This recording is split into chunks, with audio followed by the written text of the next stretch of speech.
It's cold here, colder than anything I've ever felt before. They say Alaska is the last frontier, but what they don't tell you is that there's something far darker out there. I'm lucky to be here today, but I've seen things I can't forget. I never thought I'd be the one telling this story, but here I am. If you're listening, I just need you to understand that this is real.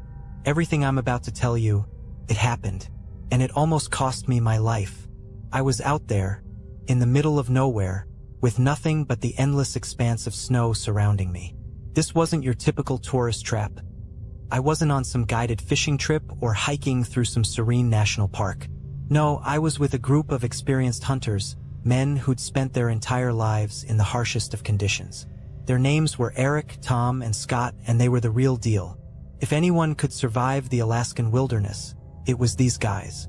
But we made a mistake. We shouldn't have gone out there. It was just supposed to be a quick hunting trip. Nothing too crazy. We'd been tracking an elusive moose for days, deep in the forests outside Anchorage. But on that third night, something felt off. We were camped in a clearing, the moon hanging like a pale ghost in the sky, and all of a sudden, I felt it. A pressure, like the air had thickened, like something unseen was watching us. I tried to ignore it at first. It wasn't like me to get paranoid, but there was a strange stillness in the air. The snow was too quiet. No rustling of wind, no chirping of birds, just the eerie silence. The others hadn't noticed yet, too focused on the fire and their stories about past hunts. But then it happened. A sound, faint at first, then growing louder. A slow, deliberate crunching of snow, like something big was moving through the woods. "Did you hear that?"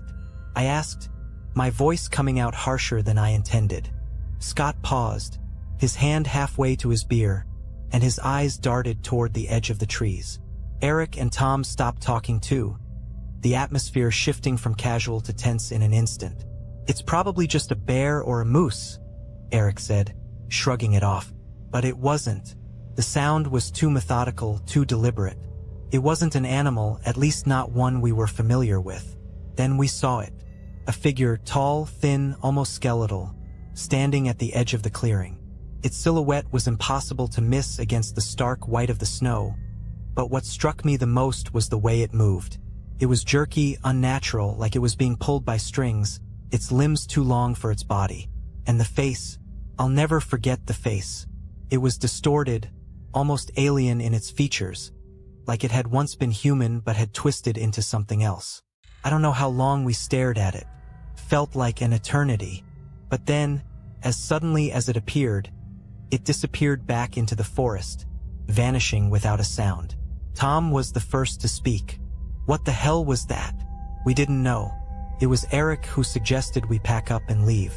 But as we gathered our things, a deep, bone-chilling howl echoed through the trees, making the hairs on the back of my neck stand on end. This wasn't the howl of a wolf or a coyote. This was something worse. Something that echoed through your chest, shaking you to your core.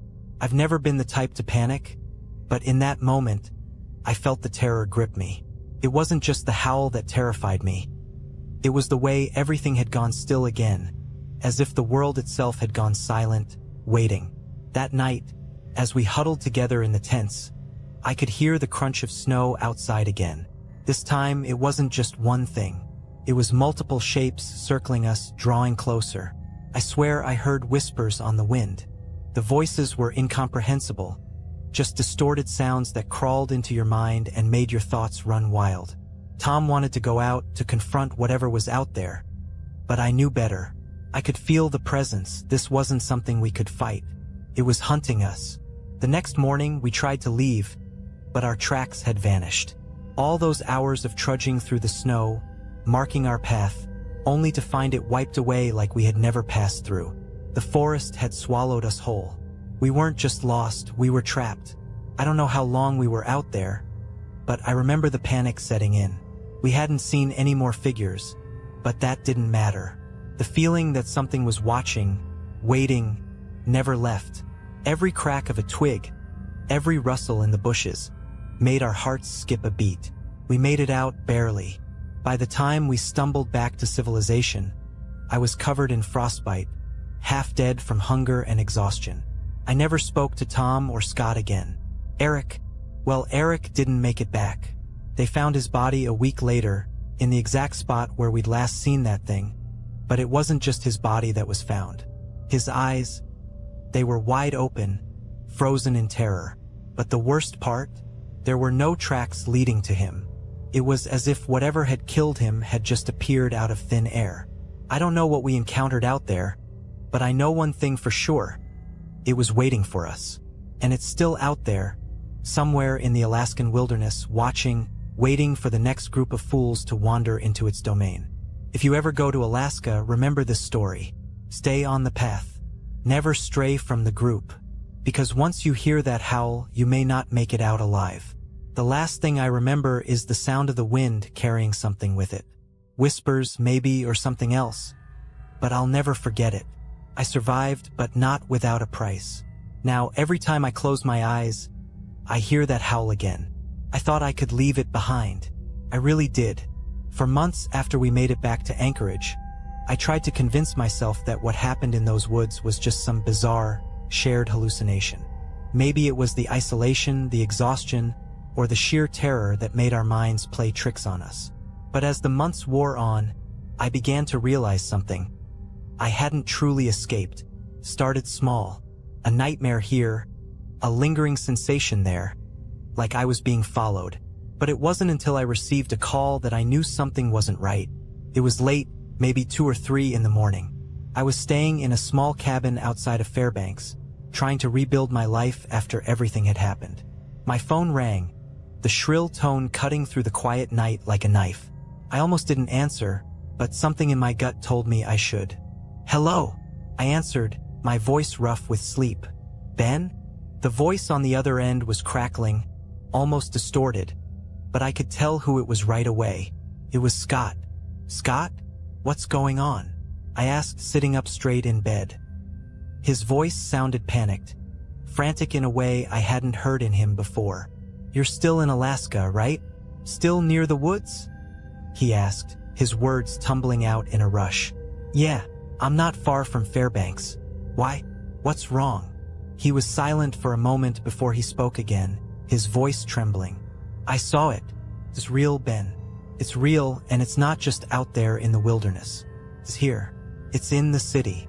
I felt my heart drop into my stomach. My breath hitched in my chest as I tried to process his words. "Scott, what the hell are you talking about? What did you see?" He paused again, like he was trying to find the right words. But when he finally spoke, the terror in his voice was undeniable. "I saw it in the woods last night. I thought it was gone, that we had escaped, but it's been following me, Ben. It's not just some monster. It's a force. It's like it's drawn to me. I don't know how much longer I can outrun it." I could hear him breathing heavily on the other end of the line, and I knew something was seriously wrong. "Scott, calm down. You need to tell me exactly what happened.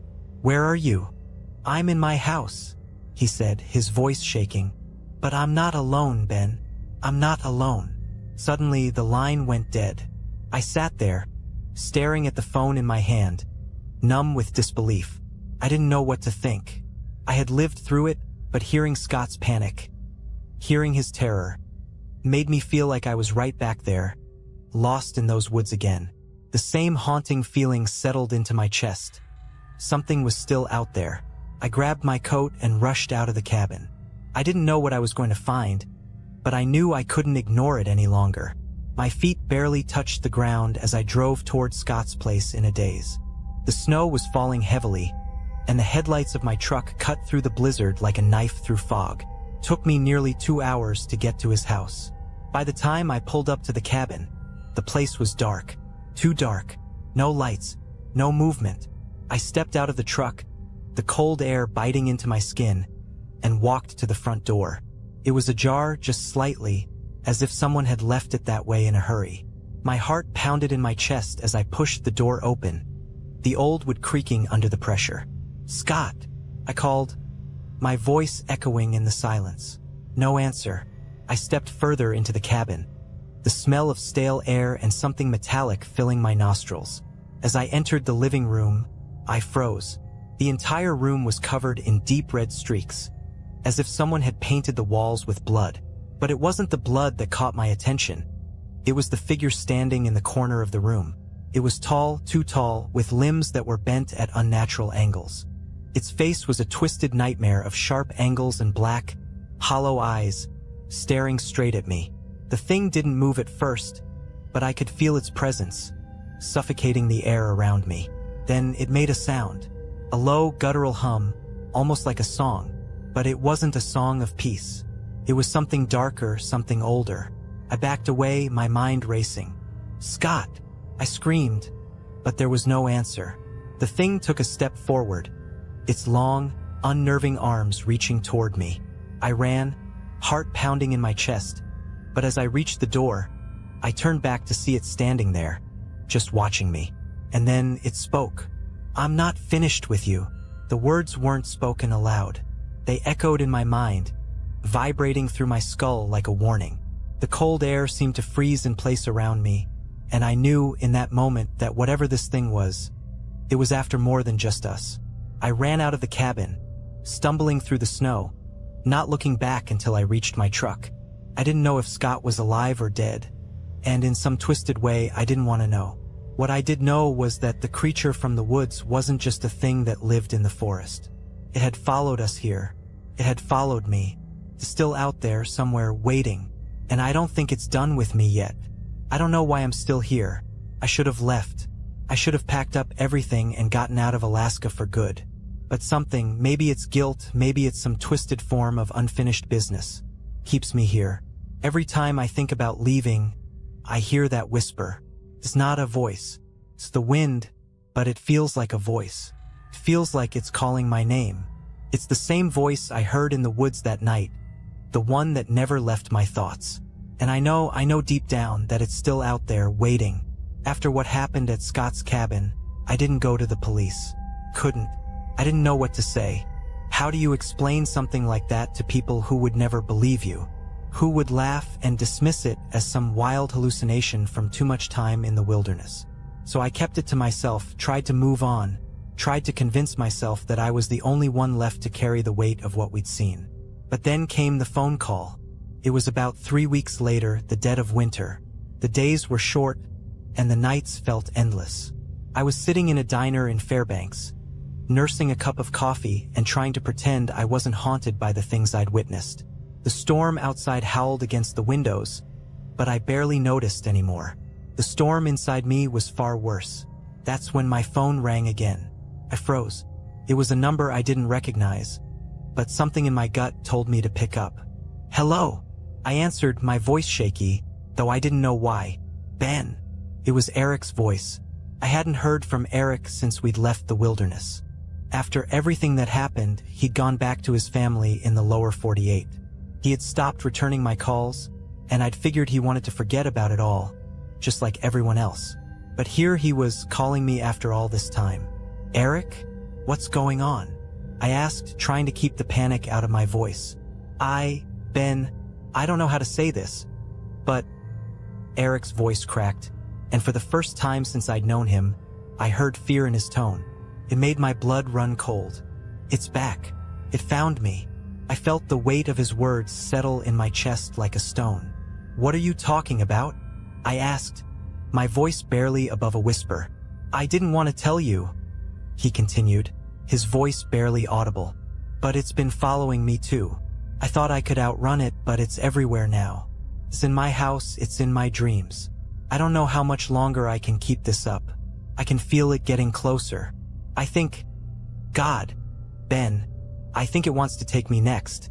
I could barely breathe. The same thing, the same horrifying thing that had stalked us in the Alaskan woods, was now tormenting Eric. It was no longer confined to the wilderness. It was everywhere, and it was getting closer. "I'm coming to you," I said without thinking. I didn't know how, but I knew I couldn't let him face this alone. "No," Eric gasped, his voice strained. "Don't come here. You don't understand. You don't know what it's like when it gets close. You won't survive it, Ben. I just wanted to warn you. You can't escape it. It's not just in the woods. It's in everything now. It's in your mind. It knows who you are. His words made my skin crawl, but there was something in them that broke through my panic. A deep, almost desperate plea. What do you mean? I asked, my heart pounding in my chest.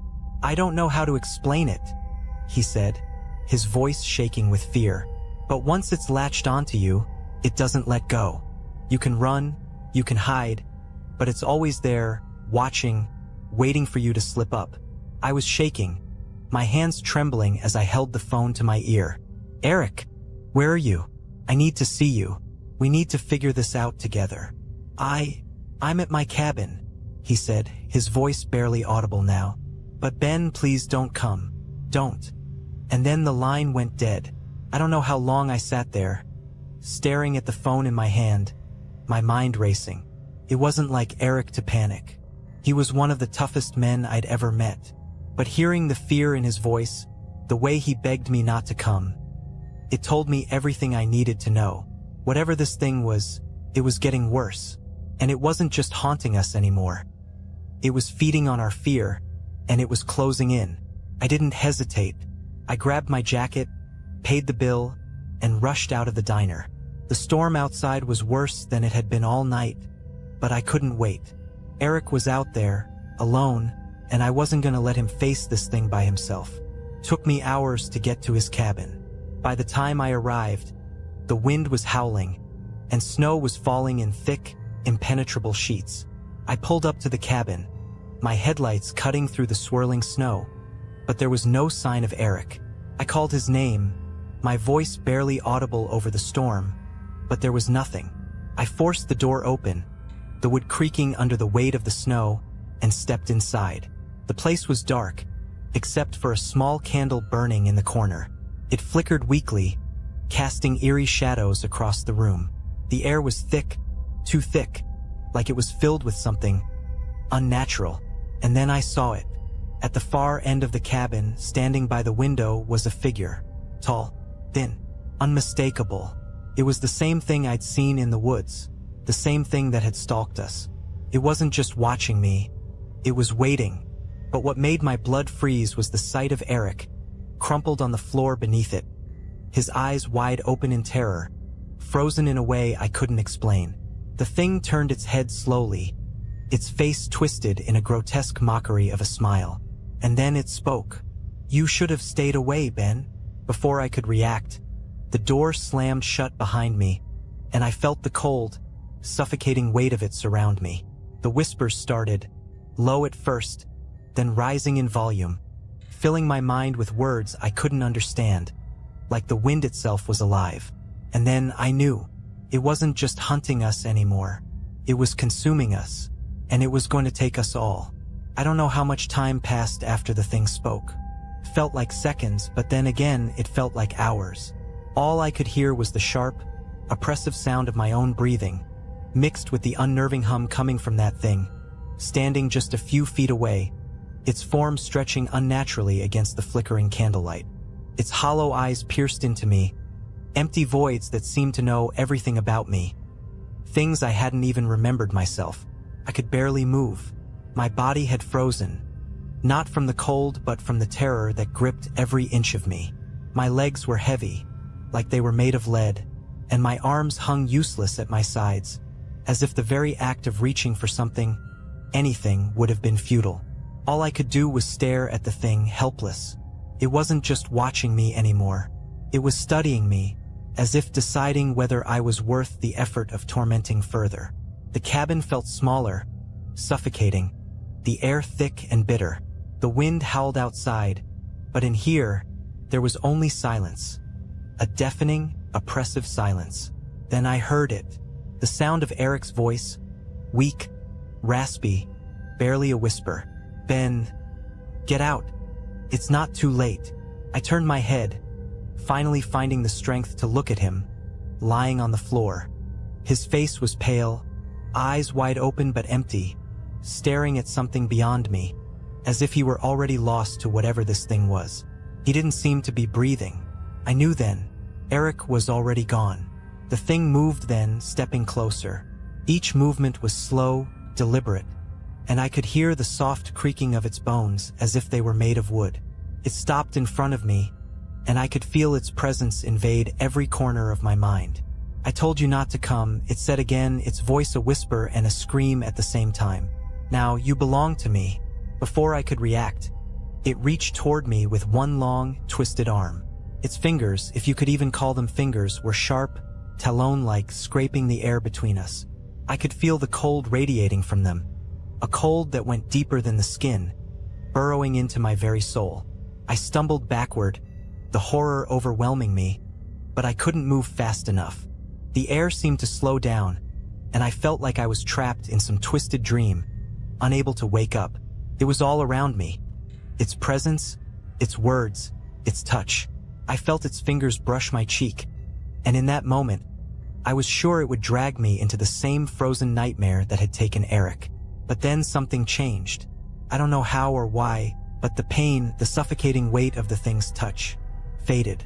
I don't know if it was my will to survive or something else entirely, but I managed to break free. I bolted toward the door, every step heavier than the last, the darkness closing in around me, whispering in my ears, urging me to stay, to give in. But I couldn't stop. I had to get out. I had to survive. I didn't look back as I ran, crashing through the snow, the storm battering me from every side. I could feel it, though, the pull of it, the weight of its presence still lingering in the air, chasing me even though I was miles away from that cursed cabin. I don't know how I managed to make it back to my truck. The snow was falling heavier than ever, and I could barely see through the windshield. I slammed the door shut, locked it, and started the engine. I shouldn't have looked back, but I did. The cabin was gone. There was nothing left but the storm, the swirling white madness of it. The wind screamed like a living thing, howling its fury into the void. But through the blizzard, I could make out a figure standing by the road, just barely visible, its form bent and broken. The same twisted thing. I don't know how it followed me. I don't know how it found me in the storm, but it did. It was always there, waiting, watching. As I drove, I felt its presence following me, not in the truck, but in my mind. The whispers were louder now, clearer, echoing through every thought I tried to have. It was inescapable. I kept my eyes on the road, the world a blur of white.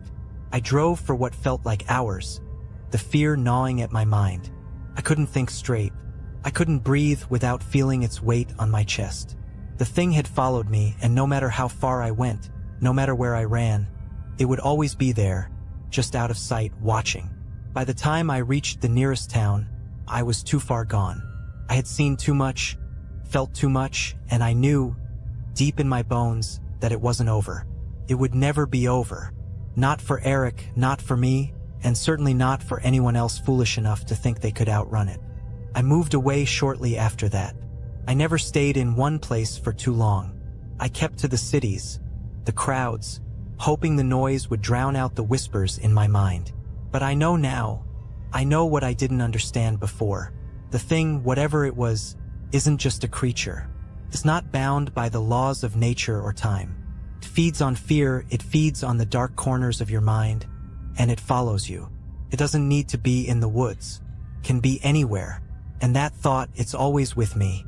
Because no matter how far I run, it's still out there, somewhere, waiting for me. Waiting for the next person to wander too far off the path. Waiting for the next soul it can claim. And this time, I don't think I'll be able to outrun it. I wish I could say that moving away, leaving Alaska behind, somehow broke the curse. That I found peace, that the whispers faded, that I was finally free.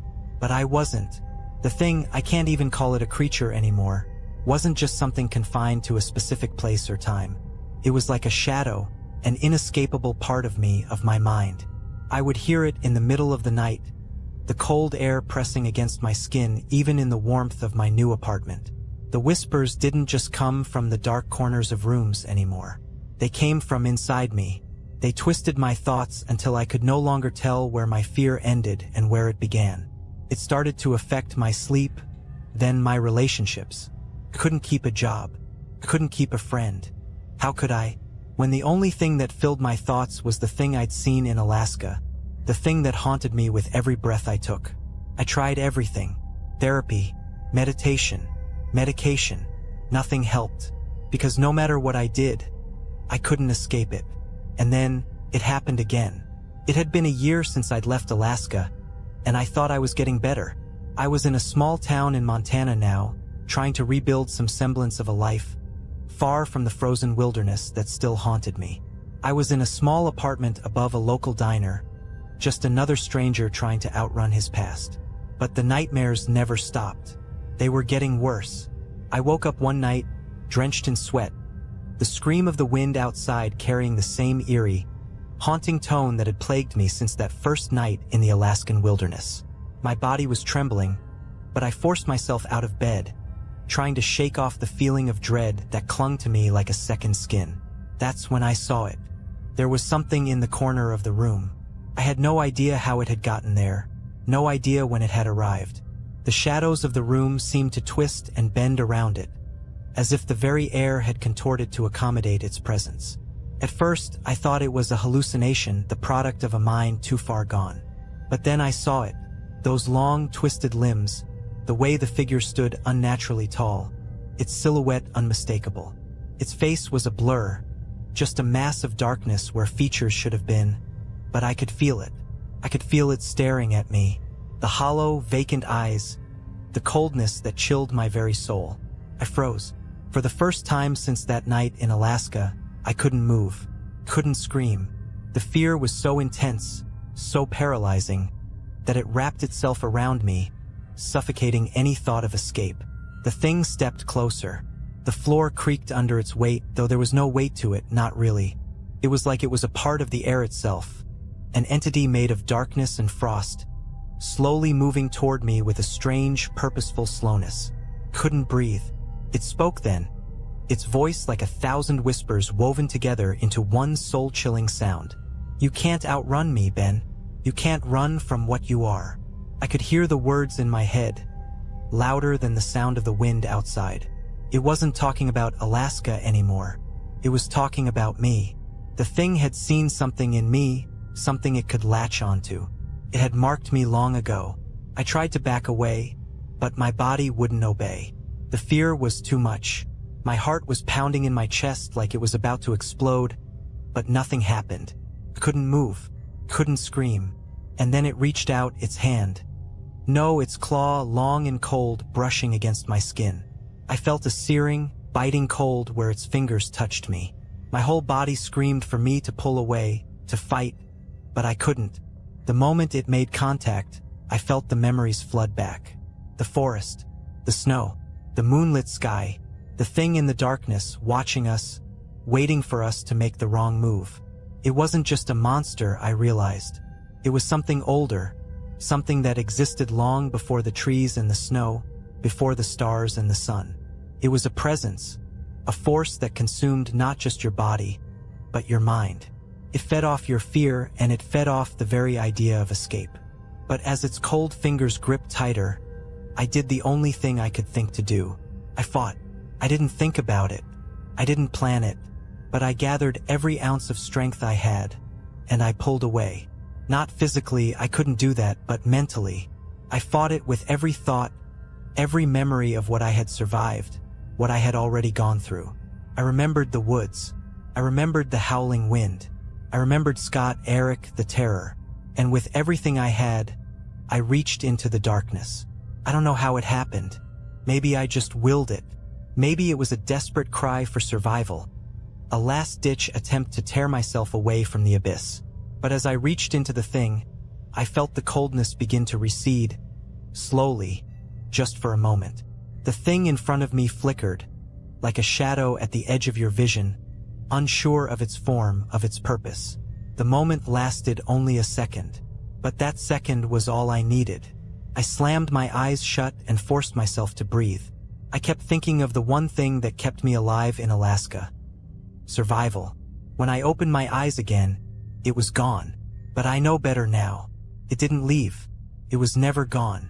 It was just waiting, watching. The whispers never stopped. They're in my head now, swirling like the winds of Alaska. The thing is still there, in the shadows of my mind, lurking, waiting for me to slip.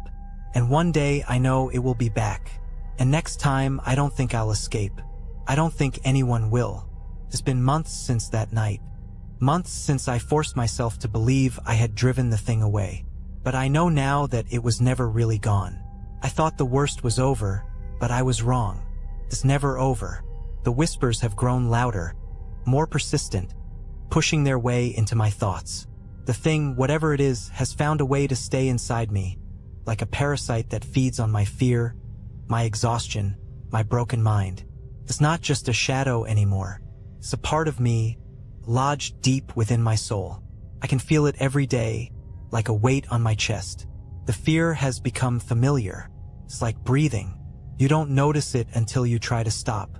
I moved to a different town, a different state, trying to outrun it once again. I found a quiet little place in Wyoming, far from Alaska, far from the memories of what I had seen and experienced. But as I walked through the front door of this new apartment, I felt it. The same cold that had settled over me in that cabin.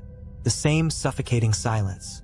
I told myself I was being paranoid, that I was just imagining things, but I knew deep down that it wasn't true. The thing was here too. It was everywhere. It was inside me. I could feel its presence in the shadows, in the corners of my mind. It didn't take long for the nightmares to return. They were worse than before, more vivid, more real. In my dreams, I would find myself back in those woods, back at that cabin. I would hear the howling, that dreadful sound that rattles your bones. And I would see it, standing there watching me, waiting for me to make the wrong move. Sometimes, I would wake up in a cold sweat, heart pounding, unable to shake the feeling that it was still there, still watching me from the darkness. And then it came again. I was sitting in my apartment, trying to read a book to distract myself from the constant weight in my chest. The storm outside had been howling all night, the wind battering the windows, but I didn't pay it much attention. I'd learned to block out the weather long ago. The real storm was inside me. I heard a knock at the door. It was soft, but it cut through the stillness of the room like a blade. I froze. I didn't want to open the door. Couldn't. I knew what was out there. I knew what was waiting for me, but I couldn't resist. My hand moved of its own accord, trembling as I reached for the doorknob. When I opened it, there was no one there. But something was wrong. The air was cold, colder than it should have been, like a chill was coming from nowhere, like the wind itself had slipped inside my apartment. The silence was oppressive, like the world had suddenly gone still. I stepped outside, into the hallway. And there, at the end of the hallway, standing just beyond the flickering light, was a figure. A tall, gaunt figure, its outline barely visible in the dim light. It was so still that I almost couldn't tell if it was real. The darkness around it seemed to bend, as if the very air itself was afraid to touch it. I knew what it was before I could even see its face. It was the thing. It was here. I took a step back, my breath catching in my throat. My body wanted to run, to escape, but my legs were frozen. I couldn't move. The thing raised its arm, its fingers twisting in the air like they were reaching for something. It didn't need to speak for me to hear it. Its words filled my mind, cold and clear. "You've been running for so long, Ben. You can't hide from me anymore." It was the same voice, the same whispers, but there was something different about it this time. The presence wasn't just around me. It was inside me, too. It was in my thoughts, my very soul, clawing its way out. And then it took a step toward me. Slow, deliberate. The air seemed to warp around it, like the temperature was dropping with each movement. I could feel its coldness, the crushing weight of its presence, pushing me back into the apartment. I tried to scream. I tried to fight, but my body wouldn't obey. It was like I was drowning in the fear it had planted inside me. My thoughts were clouded, filled with terror and the overwhelming sense that I was about to lose everything. I was losing myself. And then I saw something. In the corner of my eye, I saw a shadow, a flicker of movement. It was small at first, but it grew, taking shape, becoming something real. I couldn't process it at first. I thought I was hallucinating, seeing things that weren't there. But then I realized what I was seeing. It was the figure of a man. It was Eric. He was standing there, just outside the apartment, his eyes wide open, staring at me with that same frozen look he had when they found him. His body was pale, his skin stretched tight over his bones. He was dead, but there he was, standing in front of me, like he had never left. I tried to call out to him, but no words came. My throat was tight, suffocated by the weight of the fear that gripped me. And then, Eric's voice echoed in my mind. It wasn't him. It wasn't his voice. It was the thing speaking through him. "You can't escape, Ben," it said, its voice seeping through every thought, every breath. "You are mine." I tried to push it out, tried to shut my mind off, but the whispers wouldn't stop. They were all I could hear, all I could think. I wasn't sure where I ended and the thing began anymore. It was here. It had found me again. It wasn't going to stop. Not until it took me, too. And the worst part? I think it already has. The thing didn't just hunt me. It didn't just chase me through the forests of Alaska, through my nightmares, through the towns I thought were safe. It's been inside me all along, feeding on my fear, feeding on the idea that I could escape it. But it's never been about escape. It's always been about survival. And I don't know how much longer I can survive. I'm writing this now because I'm running out of time. I can feel it closing in on me. The whispers are louder. The cold is deeper. And every breath I take feels heavier, more labored. I can't escape it. I can't outrun it. The thing, whatever it is, has found its way into the very core of me, and I feel it tightening its grip. When I left that apartment, I didn't know what else to do. I had no plan, no destination in mind. I just needed to get away, to put as much distance between myself and whatever this thing was. I thought if I could just outrun it, if I could just keep moving, I might get a little bit of peace. But peace doesn't exist when the thing is following you. It's like a shadow always there, no matter how far you run. It doesn't matter where I go. It knows me. It knows my fears, my thoughts, my weaknesses. I've tried to forget, tried to bury the memories of Alaska, of the cabin, of Eric and Scott. But the thing won't let me forget. It reminds me every single day. I went to a therapist trying to convince myself that it was all just trauma, a figment of my imagination. I thought maybe I was just losing my mind after everything I'd seen. But the moment I sat in that office, the thing was there, lurking in the shadows, just beyond the therapist's smile. Its cold fingers brushed against the back of my neck, and the whispers started. "You can't outrun it," it said. The therapist couldn't hear it. She just smiled, nodding, asking questions. But I couldn't focus on her words. I couldn't hear her over the sound of the whispers, the feeling of something dark, something ancient, wrapping itself tighter around me. That night, I didn't go home, couldn't go back. I couldn't stay in any place long enough to feel safe. So I drove. I didn't know where. I didn't care. I just needed to move. The road stretched out in front of me, endless and dark, the headlights cutting through the night. The snow flurries danced around the truck, swirling like a blizzard. But there was no escape. There was never an escape. Hours passed. The cold inside my truck was unbearable. The heat was on full blast, but it didn't matter. The cold, the real cold, was inside me now. That's when I saw it again. Out of the corner of my eye, I caught the flash of something in the distance, too far to make out clearly, but familiar. Something tall, too tall. I thought my mind was playing tricks on me, but I knew it was the thing. I slammed on the brakes, the truck sliding on the slick road, but I didn't stop, couldn't stop. I had to see. I had to know if I was right. The figure was standing in the middle of the road, just staring at me. Its limbs were outstretched, its form bending in ways that made my stomach twist. Couldn't breathe. I tried to reverse, but my hands wouldn't move. My body was frozen in place, my eyes locked on the thing in the road. It stepped forward, its limbs jerking in unnatural angles, dragging itself closer to the truck. I could see its face now. Its hollow eyes stared at me, cold and vacant. Its mouth didn't move, but the whispers filled my head. "You'll never escape," it said, its voice seeping into my thoughts, making everything else fade away. "I've always been with you." I couldn't think.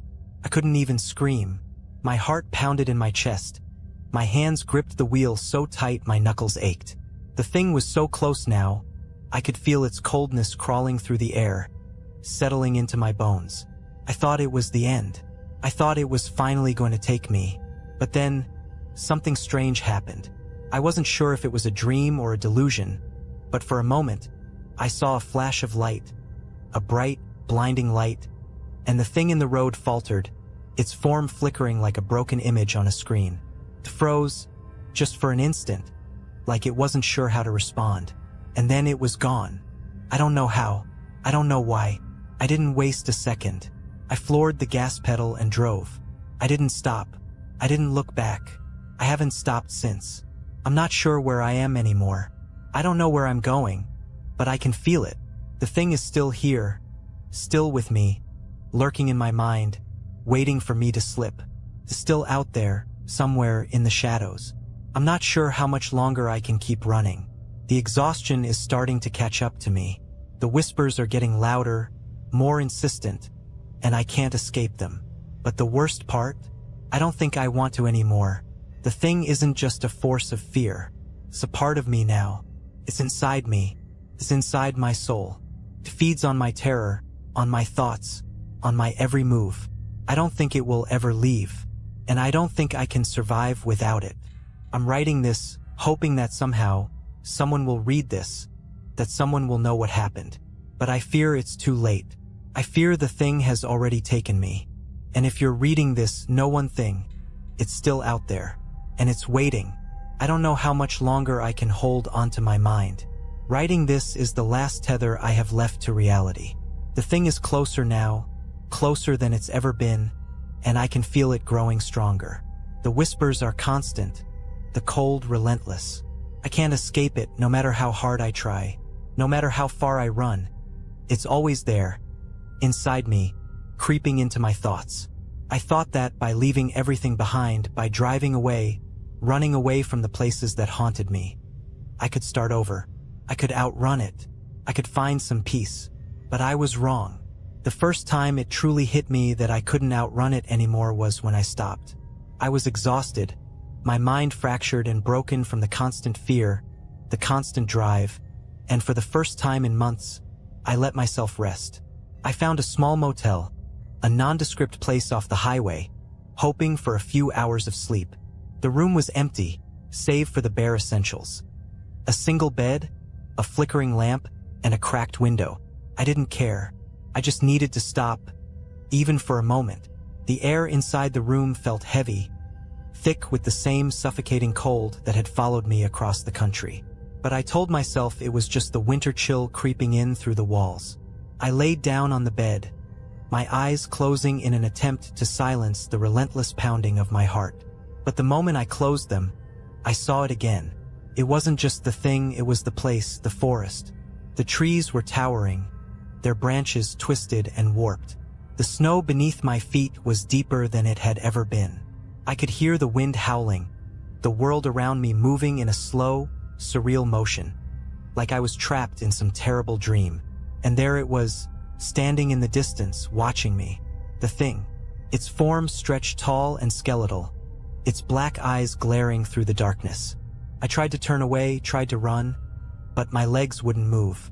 I was frozen in place, unable to escape its gaze. The thing didn't speak, but I heard its voice in my head, clearer than ever. "You'll never leave." The words rattled through my mind like a physical blow.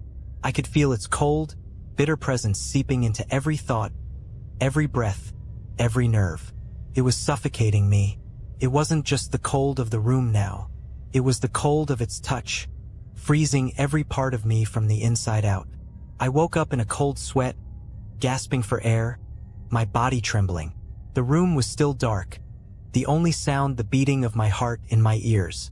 But I knew the thing wasn't just in my dreams anymore. It was in my head. It had always been there. I can't escape it. When I looked in the mirror the next morning, I didn't recognize the person staring back at me. My face was pale, gaunt, my eyes sunken and hollow. The reflection was a stranger, someone who had been worn down by fear and exhaustion, someone who had given up. But more than that, it was someone who was already lost. I tried to keep moving. I couldn't stay in that motel, but no matter where I went, I could feel it. The thing was always just behind me, never more than a few steps away. Even when I tried to sleep, even when I drove through the night, I could hear it in the back of my mind. I could feel it following me. But something changed on the third day. I woke up in the middle of the night, my body drenched in sweat, the room colder than ever. The whispers had grown louder, as if the thing was pushing its way into my mind, its voice filling every thought. It was too much. I couldn't take it anymore. I got up and stumbled to the bathroom, hoping the cold water would snap me out of whatever nightmare I was in. But when I looked in the mirror, I didn't see my reflection. I saw it. The thing was standing behind me, its face twisted and grotesque, its hollow eyes staring at me through the reflection. It wasn't just watching me anymore. It was inside the mirror, reaching out to me. I tried to scream, but no sound came out. The thing's hand, cold and skeletal, reached toward me, and I could feel its fingers brush against my neck. I wanted to pull away, to run, but I was paralyzed. I couldn't move. "You can't escape, Ben," it whispered. "You never could." I don't know how long I stood there, frozen in place, feeling its cold touch seeping into my skin, into my bones. But I know I can't fight it anymore. The thing is inside me now, more than just a shadow following me.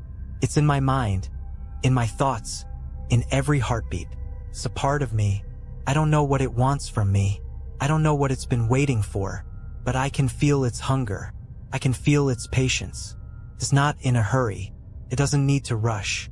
And that's what terrifies me most, because I've already lost. I'm writing this because I don't know how much longer I'll be able to. The thing is stronger now, its presence overwhelming, and I feel like I'm losing myself. I can't fight it anymore. The fear, the darkness, it's all consuming. If you're reading this, please know that I'm not insane. I'm not just some delusional man running from his past. There is something out there. There is something in the darkness, and it will follow you just like it followed me. It doesn't matter where you go. It doesn't matter how far you run. It will always find you. Found me, and now it's going to take me. And once it does, there's no coming back. I'm writing this because I can't let it win. Not without leaving something behind. Not without someone knowing the truth. But I know now. It doesn't matter. The thing has won. And now it's time for me to go. I never expected to see another day. The thing, it's inside me, twisting and warping my mind until I'm not sure what's real anymore. I'm losing myself, losing everything. The thing whispers constantly, urging me to give in, to stop fighting, to embrace it. But I can't. Even though the darkness is pulling me in, even though I feel it tightening its grip around my chest and my thoughts, there's still something inside of me fighting back. A small part of me that refuses to let go, that refuses to become what it wants me to be. A part of me that is still trying to survive. I don't know how much longer I have. The thing is growing stronger, and I feel myself slipping further into its grasp. I've been driving for hours, lost in a haze, not even sure where I am anymore. The snow is falling heavily outside, blanketing everything in white, but it feels like the storm inside me is much worse. I don't even know what day it is, but I can feel the end coming. I can feel it in the cold that wraps around me, in the whispers that fill my mind. The thing is getting closer. It's closer than ever before, and I can't escape it. I don't know how much longer I can keep running. The road is endless. I've been driving through this frozen landscape for what feels like days. The world outside is just white, a blur of snow and shadows, the headlights of my truck barely cutting through the storm. It feels like I'm trapped in some endless nightmare, where time doesn't exist and the only thing that matters is the thing that is hunting me. But then something changes. I see it. In the distance, at the edge of the road, there's a shape, a figure standing there still and silent in the storm. I can barely make it out through the snow, but I know what it is. I know who it is. It's the thing. But something's different this time. It's not the same twisted form I've seen before. This time it's standing still, not moving, just waiting. It doesn't approach me. It doesn't whisper to me. It's just there. I stop the truck. I don't know why. I shouldn't stop. I should drive past it, keep going, but something pulls me toward it. Maybe it's curiosity. Maybe it's desperation. Maybe I'm just tired of running. I step out of the truck, the snow biting at my skin, and I walk toward it. The storm rages around me, but the figure remains still, unmoving, as if it's waiting for me. The whispers are deafening now, echoing in my head, urging me to turn back, to leave. But I can't. I reach the thing, and as I stand there, face to face with it, I realize something. It's not what I thought it was. It's me. Not physically, not exactly, but it's a part of me. A part of my soul, a piece of my fear. It's not an outside force, a thing that hunts. It's the reflection of my darkest self, a shadow that I've been running from, a part of me that I can never escape. You've been running from me, it says, its voice no longer a whisper but a deep, cold truth. But I'm you, Ben. I've always been you. I stand there in the snow, staring at it, at myself, and in that moment, everything clicks into place. The thing isn't some monstrous entity from the woods. It's the manifestation of all the fear, all the darkness that I've carried with me. It's the part of me that I've tried to bury, to outrun. It's the part of me that thrives on fear, on the belief that I can't survive. It's the part of me that never stopped hunting. I don't know how long I stand there, lost in this realization. But when I look around, I see the snow has stopped falling. The storm is gone. The world is still.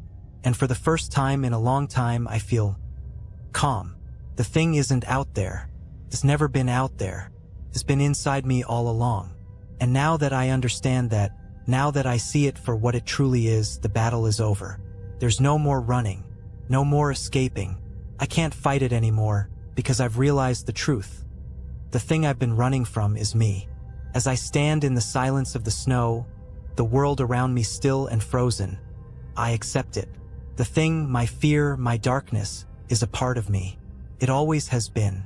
And no matter how far I run, no matter where I go, it will always be there, inside me. I'm not sure if I'm free now or if I've just come to terms with my fate, but I know this, the thing never really hunted me. It didn't need to. I was the one hunting myself all along. And now, as I walk back to my truck, I feel a strange peace settling over me. The fear is still there, but it no longer controls me, because I've finally stopped running. And for the first time, I think I've come to understand something terrifying. I was never meant to escape. I was meant to survive. And that survival is with me forever. I don't know how long I've been out here. Time has become a blur, like the snow that surrounds me, like the whispers in my head that refuse to quiet. I no longer know what day it is or even where I am. I've stopped caring. There's no point anymore. The thing, it's still with me, but it's different now. It's not just a shadow or a force outside of me. It's part of me, a piece of my soul, a dark reflection of everything I've ever feared, everything I've ever wanted to escape. And I've come to understand that there is no running from it. There never was. I've spent so long convincing myself that if I just kept moving, kept running, I could outrun my past, outrun my mistakes, outrun the fear that has clung to me like a second skin. But it's always been here, inside me, feeding on the very thing I've tried to escape, my own darkness. That realization came to me the moment I stood face to face with it. My fear, my reflection. It was never a monster. It was never something external. It was me. I am the thing. I don't know if I'm still in my own mind, if this is some kind of twisted dream, or if I've crossed over into a place where time no longer has meaning. I think perhaps that I'm no longer part of the world I once knew. I've become a part of the wilderness I tried to escape, the frozen, desolate place where shadows live and where no one truly survives. But now I don't need to survive anymore. I've stopped fighting. The battle was never about escaping the thing. The battle was about accepting it, accepting myself. I hear the howling wind again, but this time it doesn't scare me. The whispers are louder, but they no longer terrify me. They're my own thoughts now, my own fears, and I've learned to embrace them. The cold in my bones has become familiar, almost comforting. I feel it seeping through my skin into my soul, and I realize that the thing, it is me. The darkness in me has always been there, just waiting for me to acknowledge it. The more I fought it, the more it thrived. But now that I've stopped running, now that I've finally stopped fighting, the coldness is not so terrifying. It's just there, just like me. I'm standing in the middle of the road, lost in the snow, and I can't help but wonder if anyone will ever find me. But I don't care. The thing is part of me, and I've finally accepted it. I've stopped fearing it. I realize now that I was never supposed to outrun the thing. I was supposed to understand it. I was supposed to let it in, to stop running from the dark corners of my own soul. The thing doesn't control me anymore. It never did. It was always a reflection of my own fear, my own failures, my own brokenness. I know I'll never be free of it. I don't think anyone ever truly is. We all have our shadows, our dark